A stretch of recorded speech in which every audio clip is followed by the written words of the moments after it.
Haleluya, shalom saudara dikasih dalam Tuhan, puji Tuhan. Hari ini kembali lagi saya menyapa setiap umat Tuhan dalam program Bible and Coffee. Saya rindu melalui program ini ada banyak umat Tuhan terus dikuatkan, ada banyak umat Tuhan terus mengiring Tuhan dengan setia.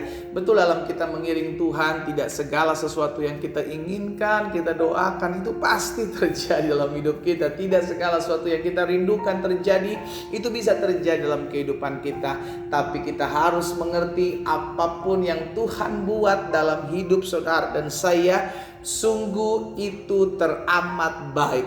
Karena Allah turut bekerja dalam segala sesuatu untuk mendatangkan kebaikan dalam kehidupan saudara dan saya. Karena itu penting untuk kita tertanam dalam firman Tuhan, agar kita mengerti akan setiap kebenaran. Karena Tuhan Yesus jelas katakan, kebenaran itu yang akan memerdekakan hidup saudara dan saya. Dan firman Tuhan jelas katakan bahwa firman itu, firman-Nya Allah akan membersihkan kehidupan setiap kita, sehingga semakin hari kita semakin dibaharui, semakin hari kita semakin diubahkan melalui firman Tuhan. Dan hari ini kita akan kembali merenungkan firman Tuhan. Saudara dikasih dalam Tuhan, kita berdoa, kita datang kepada Tuhan. Bapa, terima kasih buat kasih setia Tuhan, buat anugerah Tuhan Yesus dalam kehidupan kami.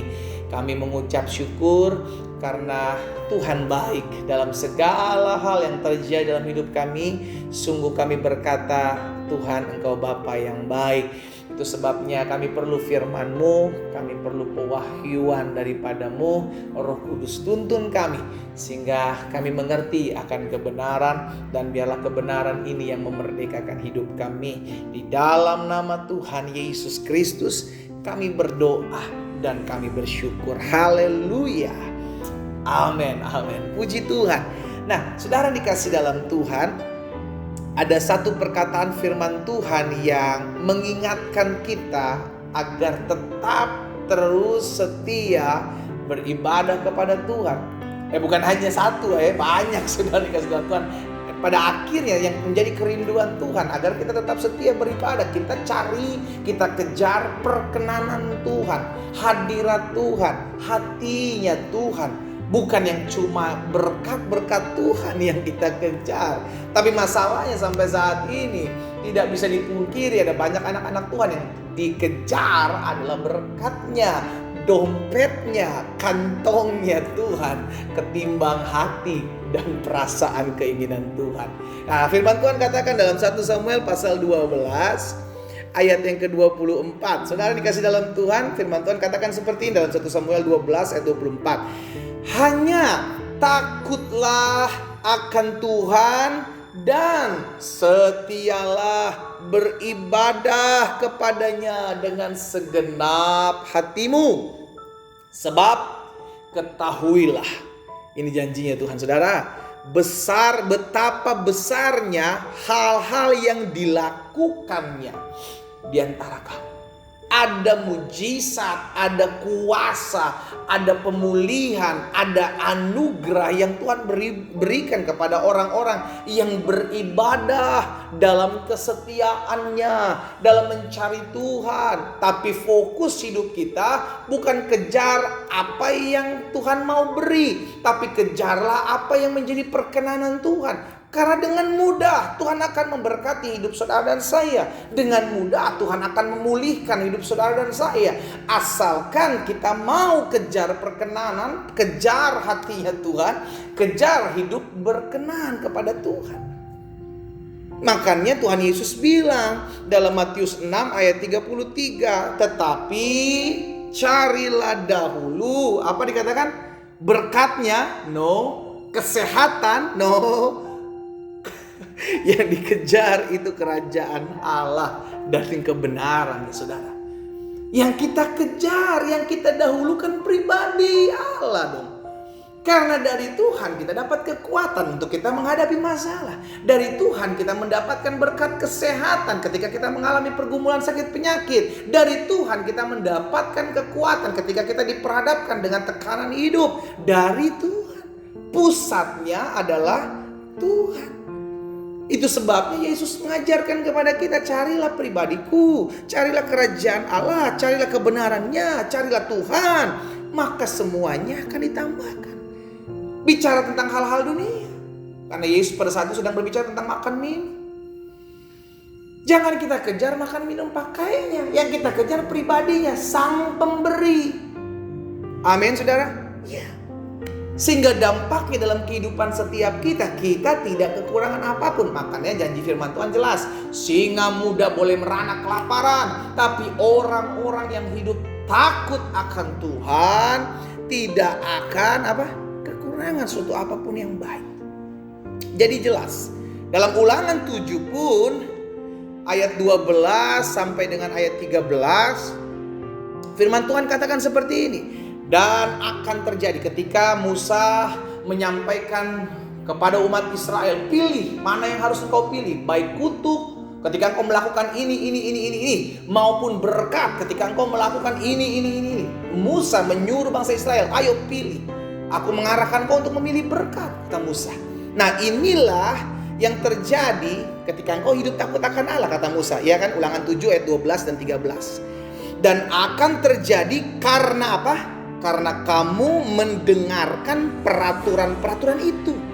Ini yang akan terjadi karena kamu mendengarkan peraturan-peraturan itu serta melakukannya dengan setia.